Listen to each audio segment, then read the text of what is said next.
क्या बोला इसमें, a merchant in the port city of Lothal, Lothal एक सिटी है, जगह है, इस एक्सचेंजिंग बैग्स और स्पाइसेस, स्पाइसेस के बैग्स को वो एक्सचेंज कर रहा है किससे, कॉपर इंगोट से। यानी कि जो एक मर्चेंट है वो क्या सेल कर रहा है, स्पाइसेस, मसाले सेल कर रहा है, और वो मसालों के बदले क्या लेता है, copper ingot. Copper ingot like a type of coins, copper coins है। He receive 15 ingots for every 2 bag of spices. अगर 15 इंगोट देता है ना, ऐसे 15 इंगोट, तो उसको कितने बैग मिलते हैं, 2 बैग्स ऑफ स्पाइसेस।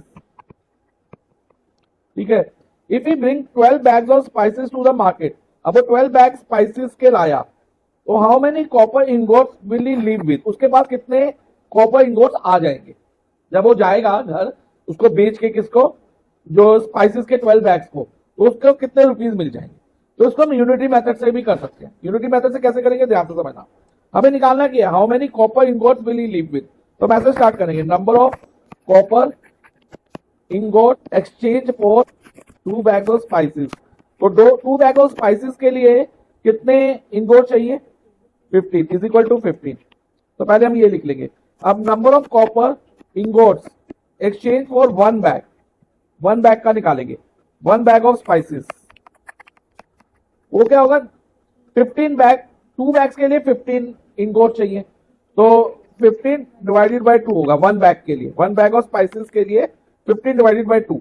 और ये ऑलरेडी लोएस्ट टर्म में है, इसको हमें नहीं करना आगे, अगर ये लोएस्ट टर्म में ना हो तो लोएस्ट टर्म भी करेंगे, 15/2 लोएस्ट टर्म में है। अब आगे क्या लिखेंगे, number of copper ingots exchange for कितने बैग्स, 12 बैग, जितने उसने सेल करने के लिए वो लाया था मार्केट में 12 बैग्स के लिए। तो कितने, वो कैसे निकालेंगे, जब 1 बैग की जो कॉस्ट आई है उसको मल्टीप्लाई बाय 12 कर दो, 12 बैग 12 से मल्टीप्लाई कर दो, तो हमें 12 बैग की कॉस्ट पता चल जाएगी, 16 और 90। तो हम स्टेटमेंट क्वेश्चन से ही बना लेंगे, he will live with 90 ingots. Question है, look at the sequence of numbers on one column of Ishango bone. Ishango bone मैंने तुम्हें दिखाई थी, ठीक है, एक टाइप ऑफ बोन होती है, उसमें इस तरह के नंबर उसमें इंग्रेव होते हैं कार्विंग में, लाइक ऐसे ऐसे ऐसे करके, ऐसे ऐसे, तो वो इस तरह के नंबर उनमें इस फॉर्म में, जैसे 11 कार्विंग में, फिर 13 कार्विंग है, फिर 17 है, फिर 19 है, तो उनमें अरेंज होते हैं 13, 17, 19। अब हमसे पूछा क्या है, what do this number have in common, इन सब नंबर में कॉमन क्या है, all of them are prime number. तो हम लिखेंगे 11, 13, 17, 19, all of them are prime numbers. ठीक है, ये प्राइम नंबर्स होते हैं। प्राइम नंबर्स क्या होते हैं, जिनके ओनली 2 फैक्टर्स होते हैं, नंबर 1 और नंबर इटसेल्फ। या तो नंबर 1 होगा, जैसे 11 के फैक्टर देखे तो 1 एंड 11 दो ही फैक्टर है, नंबर 1 और नंबर इटसेल्फ, और देन 1 एंड नंबर 13, 13 के 2 फैक्टर्स हैं। ऐसे 17 के भी नंबर 1 एंड 17, और 19 के कितने फैक्टर, 1 एंड 19। तो ये तो हमने लिख दिया all of them are prime number, तो मैंने ये भी बता दी प्राइम नंबर्स क्या होते हैं। अब नेक्स्ट क्या बोला है, list the next 3 number that fit in this pattern.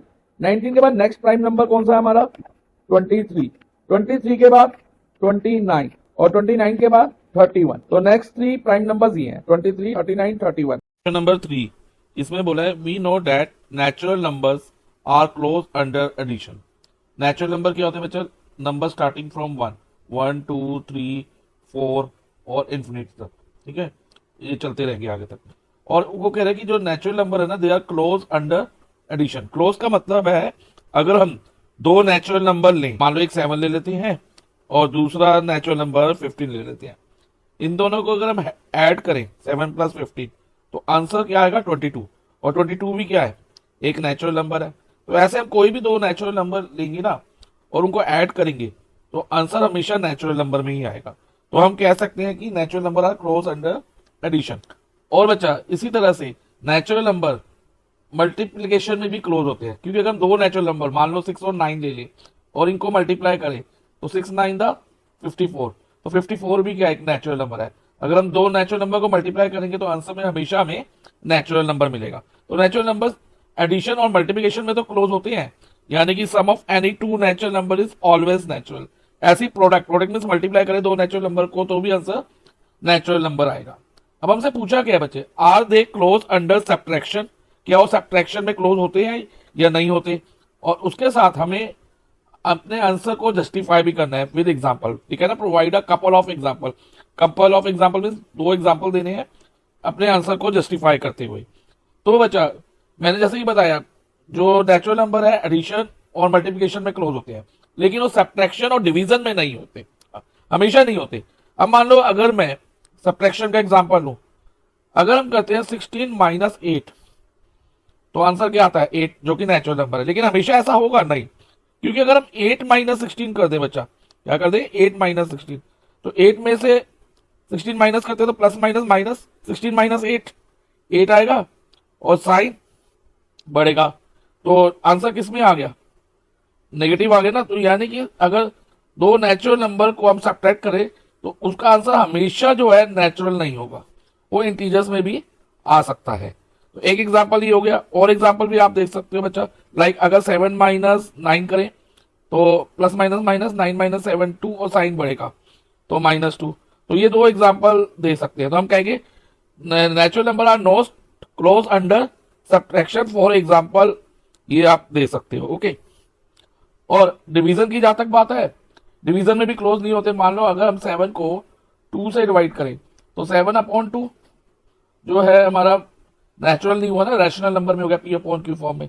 तो हमेशा ना डिवीजन में होंगे ना क्लोज, ना ही सब्ट्रैक्शन में, ओनली एडिशन और मल्टीप्लिकेशन में नेचुरल नंबर क्लोज होते हैं। तो ये आपको माइंड में रखना है। नेक्स्ट हम करेंगे क्वेश्चन नंबर 4।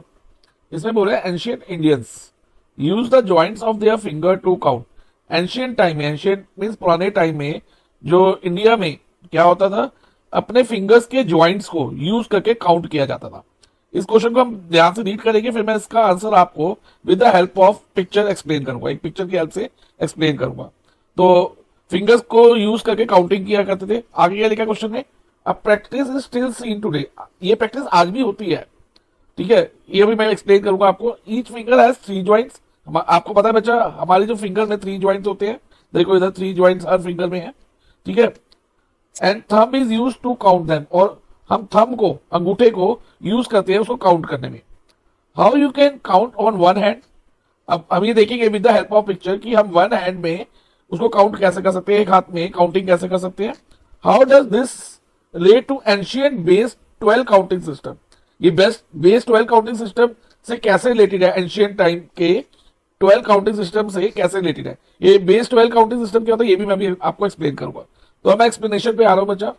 देखो बच्चा, हम एक हैंड में टोटल 12 तक काउंट कर सकते हैं, काउंटिंग 12 यूजिंग फिंगर जॉइंट्स। देखो आपने देखा होगा, आप अपने हैंड में देखना, फिंगर्स में आपको इस तरह के 3 जॉइंट्स दिखेंगे। यहाँ पर फिंगर्स बेंड हो सकती हैं इन 3 जॉइंट्स पे, और इन फिंगर्स में जो जॉइंट्स को हम काउंट करते हैं, ओके, किसकी हेल्प से, with the help of thumb. Thumb को यहां लगाएंगे, जैसे पहले इधर 1 लगाया, फिर 2, फिर 3। एक फिंगर में, जैसे ये इंडेक्स फिंगर ले लो, तो इसमें 3 नंबर्स हैं। फिर मिडल फिंगर में 4, 5, 6। फिर रिंग फिंगर में, ये रिंग फिंगर है, 7, 8 और 9। और फाइनली लिटिल फिंगर में 10, 11 और 12। तो इस तरह से हम काउंट करते हैं।